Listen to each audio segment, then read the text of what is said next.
갈 듯 말 듯 포스코의 남은 과제. 일단은 이런 기사가 올라옵니다. 장인화호 포스코 최종 관문은 국민연금의 표심, 주초까지는 안개 속이다.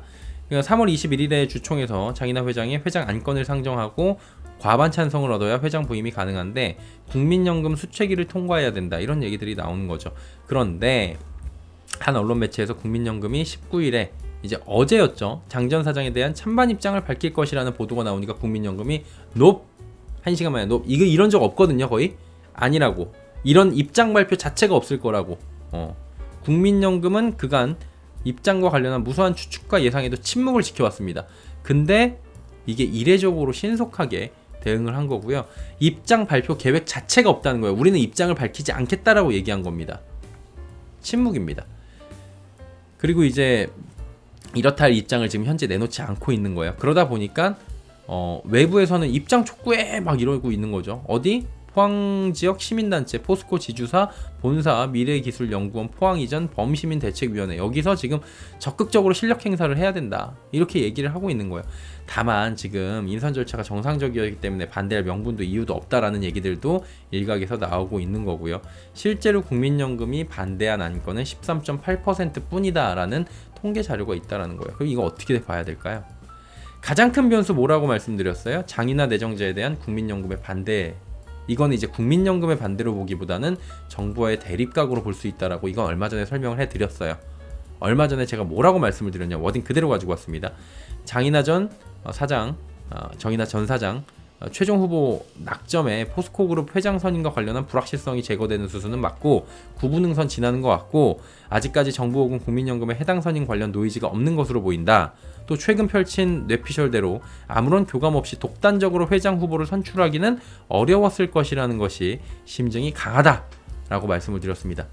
가끔씩은 요 뇌피셜이라고 해갖고 100% 제 머리에서 나오는 거라고 생각하시는데, 그 뭐 생각하시기 나름이지만 저도 생각이라는 거는 하고 사는 사람이고 듣는 귀가 있고요, 만나는 사람들이 있습니다. 그 정도까지만 하면 대충은 알아들으실 거예요. 예. 어느 정도로 이제 이 심증을 말씀을 드렸고요. 지금 이렇게 말씀을 드렸는데 이 부분이 이제 다소간에 해결된 것으로 보이는 상황이죠. 국민연금은 입장을 표명하지 않겠다고 밝힌 겁니다. 물론 이제 주총장에서 찬반 우려가 남아있다라고 하는데, 과거 사례를 볼 때 무언에 이제 찬성으로 보는 쪽이 우세하다, 그러니까 이제 침묵을 지킨다라는 거는 그냥 찬성 쪽이다라고 보는 게 지금 우세한 거죠.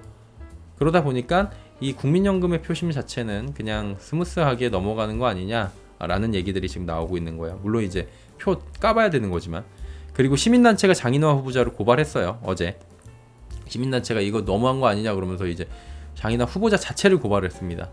이 자체 고발도 뭐 일부 변수가 될 수 있긴 한데 큰 변수는 안 될 것 같아요, 이거는. 진짜 변수는 그렇다면 뭘까요? 소액주주들입니다. 국민연금 지분 팔고 팔아갖고 냅다 작년에 겁나 팔았잖아요. 1조 3천억 팔았습니다, 작년 한 해 동안에. 제일 많이 판 종목이 국민연금에서 왜인지는 모르겠는데 포스코홀딩스였어요. 고작 6.71%입니다. 개인주주는 76%입니다, 지분율이.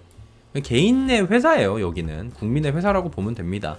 얼마 전 인터뷰와 같이 이게 장 전 사장이 철강사료 주력도가 뭐 어떻게 된다, 이런 부분에 대해서 이제 철강사료 주력 정도가 실제 어느 정도인지에 대한 궁금증, 소액주주들의 반발이 이게 표심으로 이제 모여서 얼마나 반대표가 나올 수 있는 것인가, 이런 것에 대한 불확실성은 아직 남아있는 것으로 보여가지고 오히려 국민연금보다는 소액주주들을 보다고 말씀을 드리는 거예요. 어떻게 말하는지에 따라서 이제 민심이 좀 흔들리겠죠. 결국에 이제 회장 인선은 구분응선을 넘은 게 맞습니다. 마지막 고비만은 남겨두고 있는 건데 국민연금은 입장은 표명하지 않았어요.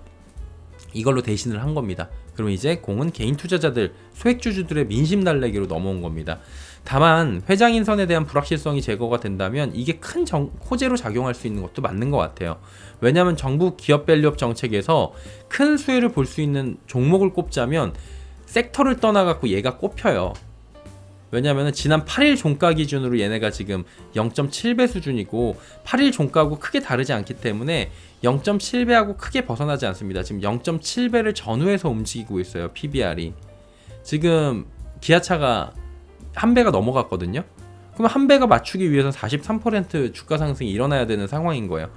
그리고 얘네들이 가지고 있는 순현금 비중이 굉장히 높습니다. 기업이 실제로 쓸 수 있는 현금을 이야기하는 게 순현금인데 포스코홀딩스의 순현금, 특히 이제 시가총액 대비해 갖고 순현금 비율이 이 섹터 내에서는 그냥 압도적이고요. 현 시점 기준으로도 이게 보면 한 8% 되거든요. 이거는 전체 섹터에서 봐도 굉장히 높은 수준의 현금 보유량을, 순현금 비율을 지금 가지고 있는 겁니다. 한마디로 이건 뭐예요? 주주 환원을 하라고 할 때 혹은 기타 투자를 할 때 쏠 수 있는 총알이 많다. 용이하게 정책에도 대응할 수 있다라는 걸로 해석을 할 수가 있죠. 얘네들은 철강이라는 캐시카우가 탄탄해요. 그리고 순현금 보유 등의 재무 구조도 탄탄해요. 결국에는 주주 환원에 적극적으로 임할 수 있는 총알이 많은 기업이다. 그래서 이번 밸류업 정책에 해당되는 기업일 수가 있는데 불확실성이 일단 해결이 돼야 된다라는 거죠.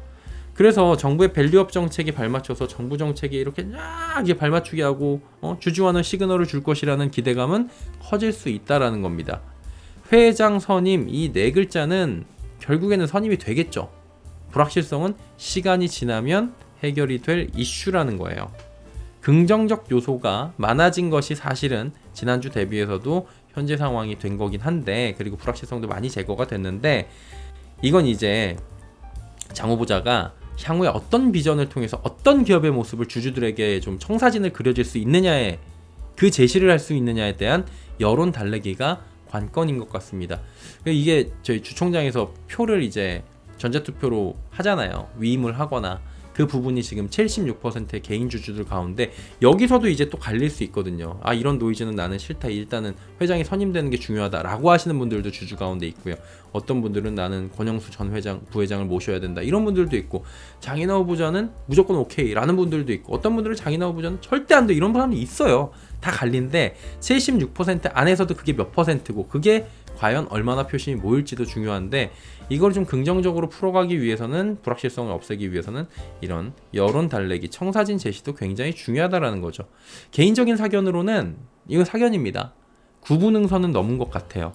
그리고 주총까지 부침은 있겠지만 잘 넘어가면 불확실성 제고되고 사부작 얘네들도 좀 가지 않을까라는 생각도 듭니다. 그리고 그전에도 한번 말씀드렸지만 장인하 후보자의 경우에는 뭐 철강만을 한다고 한 게 아니라, 제가 그냥 요거는 그냥 이해를 했을 때는 전임 회장을, 그러니까 지금 현 회장이죠. 최종 회장과는 다른 행보를 보여야 돼요. 원래 이제 오너들이나 아니면 회장들이나 아니면 부장이라도 새로 가면은 전임하고는 좀 다른 모습을 보여줘야 되는 거잖아요. 그리고 그거에 대한 대안이 이제 고 박태준 회장이 포스코 정신을 계승하는 게 아닌가. 산업의 쌀이라고 불리잖아요. 철강이 국가기관 산업이고요. 그룹의 모태이자 핵심이라고 할 수 있는 철강 살리기에 나서면서 기본을 다잡는 걸로 좀 차별화를 시키는 게 아닌가라는 생각도 듭니다. 특히 2차전지 속도 조절을 직접적으로 언급한 적은 없어요.